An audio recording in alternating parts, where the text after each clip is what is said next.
Welcome to another edition of Living with Purpose. Today I have my dear friend Genevieve Tremblay. She is an artist, a researcher, a catalyst. She really works at the intersection of art, technology, and climate change and environment as issues. And she does her work in mixed media. She's also been a partner with me on our purpose mindset retreats and workshops. So I'm delighted to welcome Jen to the podcast. Jen, welcome. Yes, so happy to be here, Akshar. Really a privilege. So talk to us a little bit about your journey. Where did you grow up, the family that you were born in, this whole connection as you have grown between technology, art, communities. So start off from early things. Yeah, I grew up in Maryland, D.C. area. I'm the youngest of five, very close-knit family there. My mother was very creative. She was a musician, an artist, an interior designer. She designed her own clothes. She was very dynamic. She was an entrepreneur. My father was a stockbroker, kind of a businessman in DC, and the two of them were kind of a great match. He had a more quiet temperament. She was much more vivacious, but together they kind of really fit together well. And they were both gardeners. And I think together, the combination of them really introduced these ideas of creative expression, community building. My mom was very social, but also this idea of the long view. My dad was an investment guy. So really taking that longer view, not so much in investments monetarily, but investments in people, and that stuck with me. The seeds were planted around this kind of relational, long-term way of looking at life. And also living in DC, I think, gave me great exposure to the wider world. DC is such a window into the museums, the politics going on, international culture there. When I was in high school, I was part of the Modern UN. Not sure I did the best of jobs representing Maldives, but that was really my first encounter with kind of global systems and realizing how interconnected we all are. And that was really inspiring. I didn't necessarily want to go into international politics or anything, but it really gave me a window into how voices, there were a lot of really amazing people that showed up to that event, young people that had a great understanding of how the world worked. And so that really stuck with me. I knew at that point I needed to sort of be on DC for my next phase. And so I was real careful about finding a just right fit for my college experience, which was at Carnegie Mellon. So I want to go back a little bit. There are a couple of things that you said which are really interesting. One is this formative input by your parents that not only got you to look at the long-term view in terms of relationship building, and then this international experience that you were getting just because of the location that you were in, right? Maybe living in DC and that area, you are constantly interacting with people from different parts of the world just because of the fact that it's a capital. And then your exposure to the UN, so this interconnectedness and the long-term view. Let's just tease out a little bit about that in terms of how that helped you formalize where you wanted to go. Well, I think, I don't know that it was a lot of this sort of is just now kind of surfacing. These doors that got opened early, some of them you don't pass through until later in life, till that just right moment, right? So those doors were opened. I had a certain kind of agency around where I thought I could go. And I think a kind of boldness around what was possible. I do think my experience at Carnegie Mellon, which was sort of another dimension of that, which was less about kind of the global, but more about discipline crossing. The idea that, yes, I went there as an artist, I studied fine art, but I ended up really focusing on art and technology, had access to other departments. We were in the robotics lab. I was leaning into the architecture department. I had full license to kind of move about the cabin, so to speak. And that, I think, in one of the projects that I was introduced there that was really pivotal, my professor that I studied with, Bruce Breland, was a founder of the DAX network, which was essentially, and this is back in the 80s, so this is really early on, connecting artists across the world using telecommunications technologies, slow scan video, telefax, basically the fax machine before the fax machine was a fax machine, and computer networks. So it was that experience that sort of built upon my earlier experience around systems thinking and network thinking. And again, I didn't necessarily know it at the time, but I knew my view had sort of expanded. Certainly, it expanded beyond the realm of the definition of the artist that most of my friends that I was graduating with were artists. They were going on to New York to paint and get a gallery and all of that.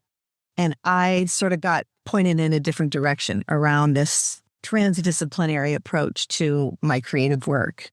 So between the investment person and the artist as your parents, how did you choose to go into the art space? Well, I was always very creative, and from a very early age, every Christmas present I asked for was art related. They nurtured that. They were really encouraging of that. And again, my mother she was a concert pianist and all these things. So that was not a big leap. But when I chose where I wanted to go, I knew I wanted a little bit bigger platform than just art. It's like I wanted art with doors open to other things early on as a child. And even though my high school that I went to was not necessarily where I got that training, I ended up doing a gifted program my senior year that really let me focus on all kinds of art making. So I really just focused on learning how to make things. So what did you precisely study? I mean, so fine arts, was it? This was a major that was the first of its kind. It was called Intermedia. And my professor founded that department in, I think it was 83. I graduated in 84. And, at that time, now, of course, you look at every university and every art school, and much of what you see is the integration of arts and technology. But at the time, there was almost nothing like it. And that was the path that I chose. And I have to admit, at the time, I wasn't even sure what I was choosing. He was rolling out all kinds of very foreign ideas around what art could be. We were learning about these technologies that almost didn't exist yet. Carnegie Mellon had an intranet at the time, which was like pre-internet. They were developing Lycos and all kinds of search engine kinds of technologies. But I trusted in my instinct that I knew that braiding these things together was really the right direction for me to go. I was really passionate about it. And meanwhile, the rest of my artist friends are like, what are you doing over there? And they're like, I'm not sure, but, I ended up, working. I got to work for my professor sort of introduced me to Dara Birnbaum, a really prominent video artist in New York that I interned with. I got to program signage systems. That was my first job out of school at Boston, was learning hexadecimal code and coding these LED signage systems for public displays, like what you see in Times Square. And I got to work to install one of Jenny Holzer's citywide installations in Boston. So that time, too, that was when art was jumping from being in the White Wall Museum into the public sphere in all these really interesting ways through technology and media and video and all of that. So I was really part of that movement. So you spent time in Boston. Mm-hmm. And then talk a little bit about how that journey then got you to the West Coast. Yeah. As I said, I went straight to Boston out of school, got that job designing these animated signage systems, and then also went to grad school there. I went to Mass College of Art. My major was also a studio for interrelated media, SIM, which is a really amazing interdisciplinary program. And after I graduated, I got married, and Chuck and my husband and I moved west. We moved to Seattle because there was such a pull and a draw, all the opportunity, things that were happening both in art, technology, innovation. It really was a magnet. And so we sort of got married, packed up, and just, came to work here in the Northwest where all of that was really thriving. So I was doing a lot of some graphic design and art direction work. I worked at Deck for a while and then was a art director, but all the while kind of keeping my creative practice going, and eventually started teaching. I taught at Cornish for about 6 years. Started developing some interdisciplinary curriculum there, which was really amazing. But yeah, we've been in the Northwest ever since. So talk a little bit about how your own practice and journey has evolved here in Seattle. That's a long time in one place. Yeah. And it is kind of an interesting community here, which is small but yet dynamic in some form or the other. And there are people that are doing lots of interesting work. So talk a little about that evolution, and then we'll kind of talk about your whole work that you're doing in Chile and marine. One of the things that drew me to this region too at the time, 911 Media Arts, was around this very burgeoning community of artists and technologists that were working together. So that was sort of my community platform for doing work, making work, and not just the work itself, but building that community. I've been involved with makerspaces and art and technology communities here for many, many years, but also leaned into curatorial things and the idea that the region with public art, I served on arts commissions to not only learn about how that regional expression happens for artists, but to really create and support opportunities for other artists to move into that sphere. Seattle is a really interesting mix because it's a different sort of ecosystem that there is on the East Coast. And, the gallery that I belong to now, Soil Gallery, it's a collective of artists. And there are many communities like that complement the larger museums. But there's a really vibrant community of artists that are working in Seattle across all kinds of mediums. And I would say my practice, which is really a hybrid practice of digital media, AR, VR, working in that space, this is very much a hub for that kind of work. So it's been really great to grow together with the other artists in this community. Talk a bit about Chile. What that whole thing was. Mm-hmm. Well, that really came out of an art residency at Friday Harbor Marine Labs. And you've done a writing residency up there, I believe, as well. It was an opportunity to spend several weeks kind of shadowing a graduate class and a fish morphologist and biologist, Adam Summers, who I followed his work for a long time. He's doing amazing work. And that experience of being in a marine research environment, really looking at the work of the researchers there who are doing all kinds of research around climate change and ocean acidification and all kinds of things that are challenging related to climate change, exposed me to a whole other world. And at the end of it, he introduced me to one artist and scientist in Chile. He said, you two have to meet. You're doing such complementary things. I want to introduce you. And that one introduction led to many, many Zoom calls with Fernanda Oyarzuni, which then led to us jumping together with two other ecologists to develop an arts and science curriculum that was a year-long program that was funded by the U.S. Embassy.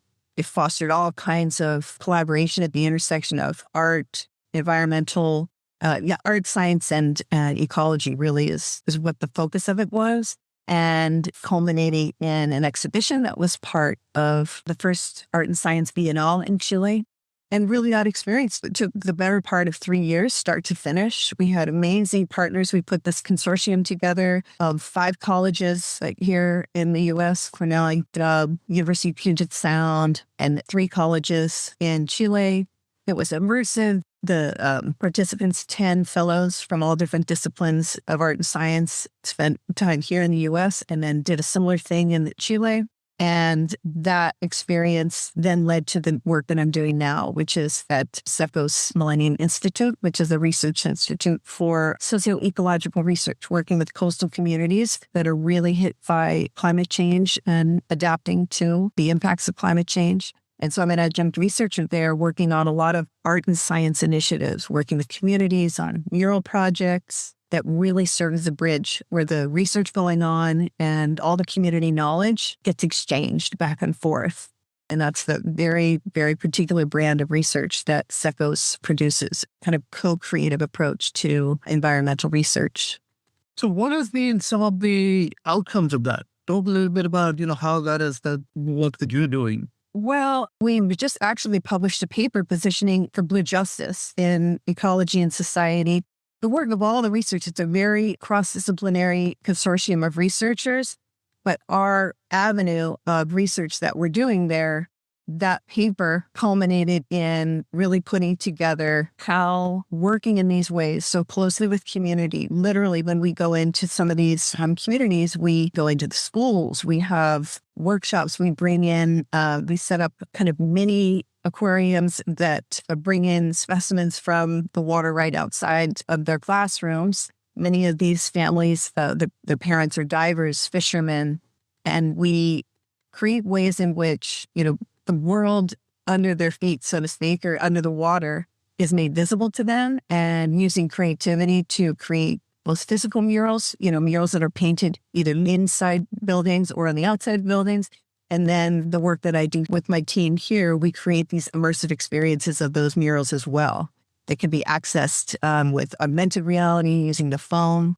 And what happened right during the time of the pandemic, when a lot of this was starting, the intention was to start with the murals.